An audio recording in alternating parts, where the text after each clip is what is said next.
দেখো একদিকে পুরো একদম সমুদ্র, আর তার সাথেই মাঝখানেই রয়েছে কিন্তু আমাদের এই বিচ ক্যাম্প। তার পাশেই রয়েছে দেখো ছোট্ট খাট্ট একটা গ্রাম্য পরিবেশ, মানে এত সুন্দর, মানে দেখো কি সুন্দর গ্রাম্য পরিবেশ একদম। দেখো কত হাঁস, পুরো একদম গ্রাম্য পরিবেশ, দুর্দান্ত।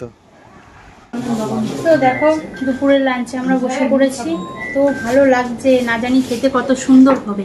ভাত, আলু ভাজা, ডাল, পটল আলুর তরকারি, চিংড়ি মাছের তরকারি, আর পাবদা মাছ, মিষ্টি, পাবদা না পমপ্লেট, ও পমপ্লেট মাছ, মিষ্টি, পাঁপড়, চাটনি, দই, একদম দারুণ। তো আলু ভাজা বলেছি, তো খাওয়া শুরু করা যাক, দেখি কেমন হয়েছে রান্না বান্না।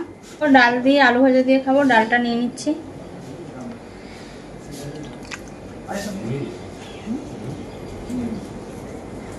তো দেখো হোটেলে এসে প্রত্যেকটা রুম তোমাদেরকে একটু ঘুরে ঘুরে দেখাই। এটা হচ্ছে রুম নম্বর 6। তো আসো ভেতরে, রুমটা তো খুব সুন্দর, পরিপাটি পুরো গুছানো। দেখো এখানে একটু সোফা আছে, আমি একটু সোফায় বসতে দিই ফার্স্টে।